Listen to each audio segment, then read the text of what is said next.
প্রিয় শিক্ষার্থী, আজকের ক্লাসে 130 পাতায় যে অঙ্কগুলো আছে সেই অঙ্কগুলো সমাধান করব। দেখো 130 পাতায় প্রথম যে অঙ্কটা আছে, তো হিসাব করে নিচের আয়তটির ক্ষেত্রফল কিভাবে নির্ণয় করা যায় তা নিয়ে চিন্তা করি। এখন পরীক্ষায় কিন্তু এইভাবে আসবে না, পরীক্ষায় এখানে একটা চিত্র দিয়ে বলবে ক্ষেত্রফল নির্ণয় করো। তো এইটা নির্ণয় করার জন্য তোমাদের অবশ্যই একটা সূত্র জানা লাগবে। দেখো এই 130 পৃষ্ঠায় নিচের দিকে দুইটা সূত্র দেওয়া আছে। এই দুইটা সূত্র হচ্ছে আয়তের ক্ষেত্রফল দৈর্ঘ্য গুণ প্রস্থ আর বর্গের ক্ষেত্রফল এক বাহুর দৈর্ঘ্য গুণ এক বাহুর দৈর্ঘ্য। এই দুইটা সূত্র যদি তুমি জানো তাহলে আয়ত বলো আর বর্গ বলো যে কোনো ক্ষেত্রফল তোমরা বের করতে পারবে। তাহলে প্রথম কাজ হচ্ছে এই দুইটা সূত্র মুখস্থ করা। দেখো আয়তের ক্ষেত্রফল দৈর্ঘ্য গুণ প্রস্থ, বর্গের ক্ষেত্রফল এক বাহুর দৈর্ঘ্য গুণ এক বাহুর দৈর্ঘ্য। এখানে যে চিত্রটা আমরা দেখতে পাচ্ছি এই চিত্রটা হচ্ছে আয়ত। এখন আয়ত আমরা কিভাবে বুঝবো? দেখো এই চিত্রটা চারিদিকে কি সমান না ছোট বড় আছে? দেখো ছোট বড় আছে। দেখো এই দাগগুলো কিন্তু বড় আর এই পাশের দাগগুলো ছোট। আর যখনই দেখবা যে দুইটা মান দেওয়া আছে, দুইটা মান ছোট বড়, দেখো একটা 4 আছে একটা 3 আছে, তার মানে অবশ্যই এটা আয়ত হবে। যখনই ছোট বড় মান থাকবে তখনই সেটা কি আয়ত হবে। আর আয়তের ক্ষেত্রফল নির্ণয়ের জন্য ওই নিচের সূত্রটা তোমাদের লিখলেই হয়ে যাবে। তো প্রথমে দেখো এখানে যেভাবে করা আছে আমরা একটু এইভাবে করে দেখি। তো এখানে লেখা আছে গাণিতিক বাক্য।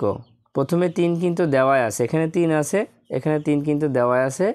আর পরে আরেকটা সংখ্যা আছে 4, এই 4টা আমরা এখানে দিয়ে দিলাম। এবার 3 আর 4 গুণ করো, 3 4 12।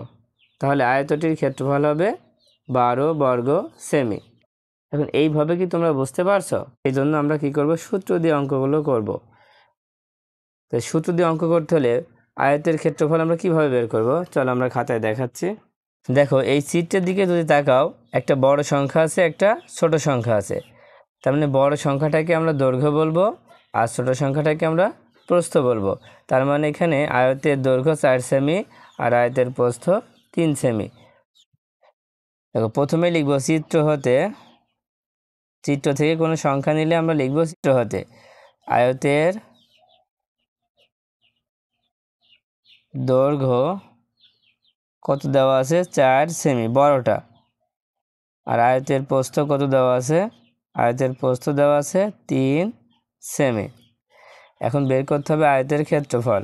আয়তের ক্ষেত্রফল, আয়তের ক্ষেত্রফলের সূত্র আছে দৈর্ঘ্য গুণ প্রস্থ, দৈর্ঘ্য গুণ প্রস্থ। দৈর্ঘ্য কত 4, তারপরে গুণ প্রস্থ কত 3। দেখো দৈর্ঘ্য কিন্তু দেওয়াই আছে, দৈর্ঘ্য প্রস্থ শুধু দেখে লিখে দিতে হবে। এবার একটা ব্র্যাকেট দিয়ে, যেহেতু ক্ষেত্রফল আছে তাই এখানে বর্গ লিখব, আর এখানে সেমি আছে এখানে সেমি লিখে দিব। এবার গুণ করে দাও, দেখো 3 4 12 বর্গ সেমি। দেখো প্রথম অঙ্কটা হয়ে গেল, তাহলে উত্তর হবে 12 বর্গ সেমি। তারপরে দেখো নিচে 6 নম্বরে লেখা আছে হিসাব করে নিচের বর্গটির ক্ষেত্রফল নির্ণয় করো। এখানে কিন্তু বর্গটির কথা বলেই দিয়েছে, হ্যাঁ।